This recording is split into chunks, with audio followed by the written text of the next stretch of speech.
Halo Sobat Kimung, kembali lagi bersama Bang Jali di sini. Masih tetap membahas Piala Dunia yang sebentar lagi untuk fase grup akan segera usai.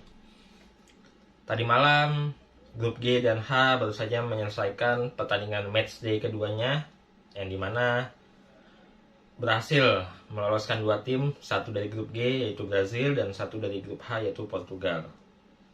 Jadi Bang Jali bahas singkat ya untuk pertandingan semalam. Di grup G, Brazil menang tipis 1-0 menghadapi Swiss lewat gol Casemiro ya di menit-menit 80-an. Jadi dengan kemenangan 1-0 aja itu sudah membuat Brazil lolos ke 16 besar. Tapi masih belum tahu ya ini lolos sebagai juara grup atau runner up. Tapi melihat klasemennya di grup G, seharusnya Brazil bisa lolos sebagai juara grup G. Pertandingan berjalan cukup alot ya, meskipun Brazil mendominasi. Kelihatan banget Brazil kekurangan kreativitas dari sisi kiri, dari posisi yang ditinggalkan Neymar.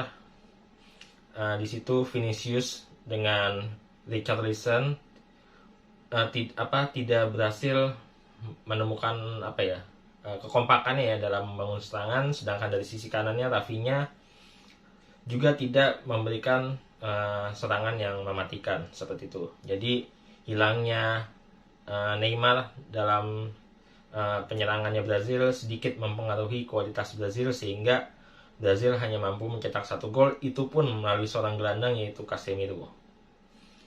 Di pertandingan grup D lainnya yang bermain jam 5 sore kemarin, itu ada pertandingan antara Kamerun menghadapi Serbia. Kedua tim benar-benar bermain terbuka, meskipun serangan-serangan dan peluang-peluang yang didapat oleh kedua tim banyak banget, cuman kelihatan kualitas tim Kamerun dan Serbia ini tidak bisa memanfaatkan peluang, terutama Mitrovic ya, strikernya Serbia ini banyak banget peluang di babak pertama, namun tidak ada yang menjadi gol. Justru Kamerun berhasil unggul lebih dahulu ya. Jadi Kamerun itu cetak gol lewat set piece ya, dari corner lewat gol dari back Castelletto di menit 29. Serbia tertinggal terus melancarkan serangan hingga jelang pertandingan babak pertama berakhir. Kelihatan banget Kamerun sedikit lengah di masa perpanjangan waktu babak pertama, sehingga justru Serbia mampu menambah 2 gol lewat Pavlovic dan juga Milinkovic Savic. Jadi di perpanjangan waktu babak pertama Serbia mampu mencetak 2 gol secara cepat ya. Jadi skor babak pertama berakhir 2-1 buat Serbia. Masuk ke babak kedua, Serbia masih terus menekan. Kali ini Mitrovic berhasil mencetak gol ya, setelah membuang banyak peluang di babak pertama, sehingga merubah skor menjadi 3-1. Nah, di sini kelihatan Kamerun menambah serangannya dengan memasukkan Abu Bakar sebagai striker menemani Choupo-Moting. Itu berhasil lolos dari jebakan offside yang dibuat oleh Serbia 2 kali loh. Jadi pertama gol yang dia cetak di menit 63 itu dia berhasil lolos sebelum mencip bola ke kiper saat tinggal 1 lawan 1 ya, meskipun diganggu sama back Serbia. Selang 3 menit kemudian Abu Bakar kembali lolos lagi jebakan offset, namun kali ini gol dicetak oleh Choupo-Moting setelah Abu Bakar melakukan crossing ke Choupo-Moting sehingga tinggal dia tap in aja. 3-3 hingga pertandingan berakhir. Serangan kedua tim masih saling serang, cuma tidak menambah gol, sehingga hasil ini membuat kedua tim sama-sama mendapatkan 1 poin dan berada di peringkat ketiga dan keempat. Kamerun 3, Serbia 4. Jadi di pertandingan terakhir bisa dibilang hidup matinya adalah antara Serbia dan Swiss, karena jika Serbia harus menang ya kalau ingin lolos, tapi itu tergantung pertandingan lain Kamerun. Kalau Kamerun bisa mengalahkan Brazil, namun itu cukup sulit untuk mengalahkan Brazil. Jadi Bang Jali prediksi pertandingan penentunya adalah Swiss dan Serbia. Peluang Swiss lebih besar karena dia memiliki 3 poin. Jadi hasil imbang aja cukup buat Swiss lolos ke babak selanjutnya. Sekarang kita masuk ke grup H ya. Grup H juga di jam 8 kemarin ada pertandingan antara Korea Selatan menghadapi Ghana. kedua tim sama-sama ngototnya. Korea Selatan juga tetap ngotot, namun lewat satu skema umpan silang ya. Jadi keseluruhan gol ini benar-benar lewat umpan silang semua. Jadi kedua tim ini lemah banget di umpan silang. Gol pertama cetak oleh Muhammad Salisu ya, backnya Ghana. Itu di menit 24 lewat scrimmage di kotak penalti. Ada terjadi perebutan bola setelah set piece. Masuk 1 gol, Ghana unggul. Lalu selang berapa menit, 10 menit kemudian kembali Ghana mencetak gol lewat Muhammad Kudus, sehingga skor menjadi 2-0 buat Ghana hingga babak pertama berakhir. Lalu memasuki babak kedua, Korea udah bermain all in ya, artinya lepas, serang terus, dan mampu mencetak gol melalui strikernya Gu Sung Cho itu lewat crossing juga, sundulan dari sisi kiri Korea Selatan. Nggak lama kemudian kembali sisi kiri titik lemahnya dari sisi kanannya Ghana ya, titik lemahnya Ghana itu di kanan. Umpan silang lewat sundulan lagi dengan pemain yang sama mencetak gol dari Gu Sung Cho. Jadi 2 gol Korea Selatan dicetak dari sundulan kepala lewat umpan silang dari sisi kanan pertahanan Ghana. Jadi seru banget ya, langsung menyamakan kedudukan dalam waktu singkat. Namun lewat serangan balik Ghana mampu memantapkan hasil lewat gol Kudus yang mencetak gol keduanya di pertandingan tersebut lewat umpan silang juga, namun dia melakukan pressing ke pojok gawang sehingga terjadinya gol ketiga buat Ghana dan membuat Ghana memenangkan pertandingan dengan skor 3-2, membuat posisi Ghana berada di posisi 2 di grup H. Jadi Ghana punya kans lebih besar ya untuk lolos ke babak selanjutnya. Di pertandingan grup H lainnya, jam 2 pagi dini hari tadi, Portugal menghadapi Uruguay. Secara permainan Portugal masih belum menarik ya, kualitas sesungguhnya gitu, karena masih mengandalkan individu. Karena 2 gol yang cetak oleh Portugal itu melalui Bruno Fernandes. Di gol pertamanya sebenarnya itu secara bisa dibilang bukan bermaksud untuk mencetak gol ya, tapi untuk memberikan umpan kepada Cristiano Ronaldo, namun justru bola malah masuk ke gawang tanpa mengenai Cristiano Ronaldo. 1-0 Portugal unggul. Lalu jelang pertandingan berakhir, Uruguay tidak mampu mengejar ketertinggalan, bahkan malah mendapat hukuman penalti sehingga Portugal bisa menambah gol lewat Bruno Fernandes lewat penaltinya, memantapkan Portugal lolos ke 16 besar sebagai juara grup H. Jadi sudah ada 3 tim yang lolos, Prancis, Brazil, dan Portugal.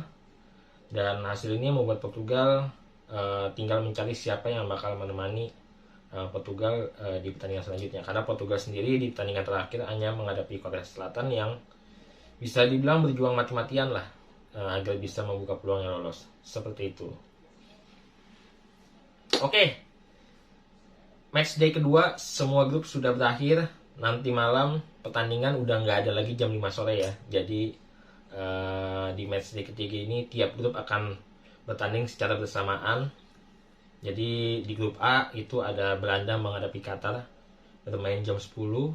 Lalu bersamaan dengan Senegal dan Ekuador.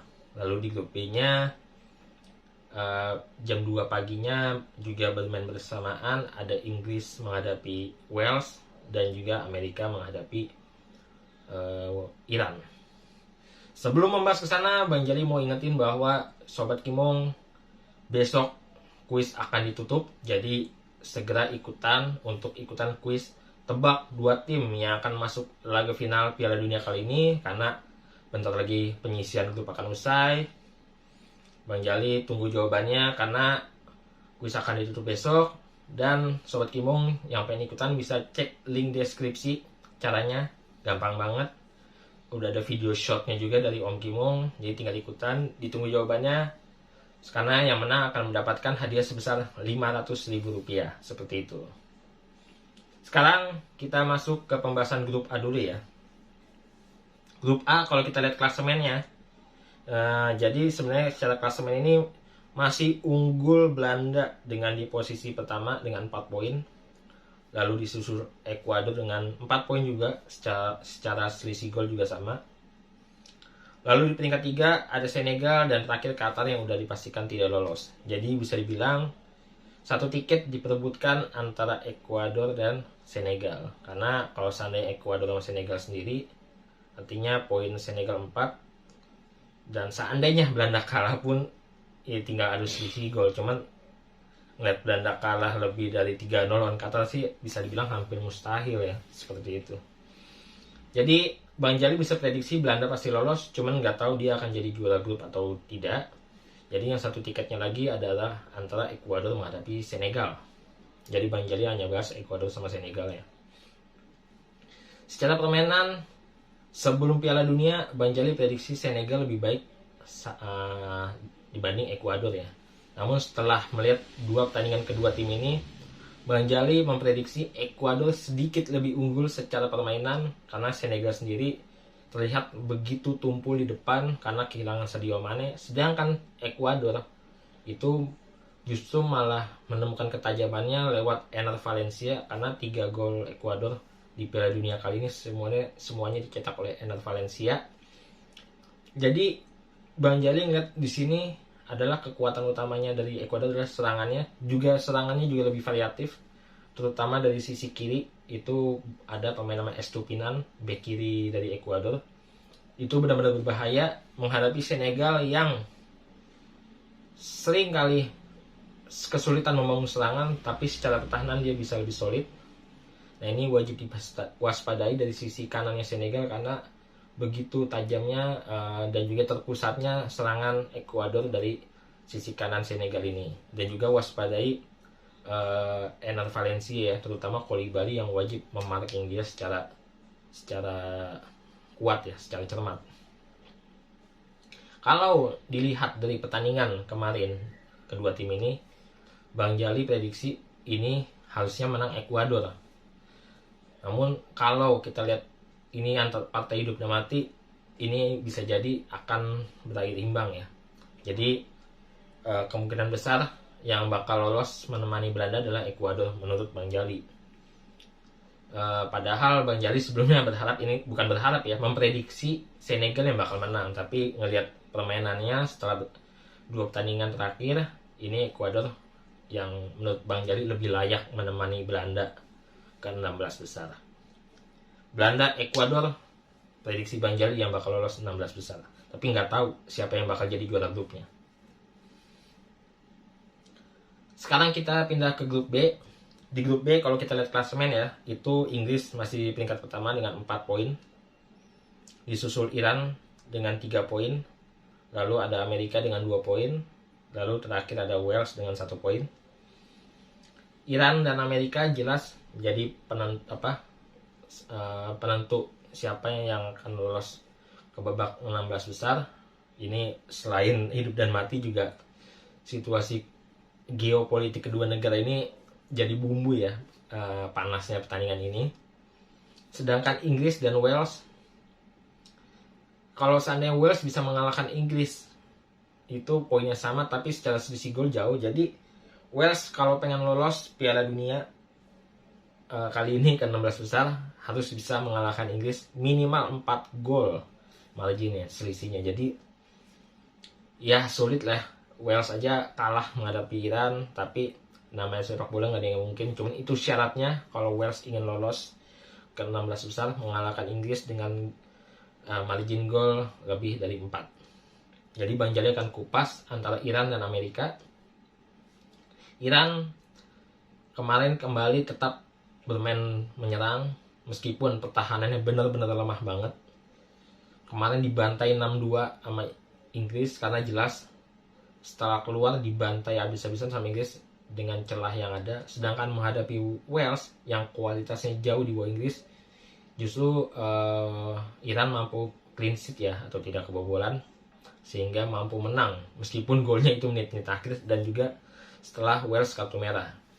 Jadi yang jadi masalah di Iran adalah backnya kurang secara pertahanan kurang kualitas, tapi lini depannya juga tidak terlalu tajam ya. Jadi potensi untuk mencetak golnya ini sangat sulit, karena hanya mengandalkan Taremi dan Sardar Azmoun, itu pun mereka bisa dibilang masih mandul ya.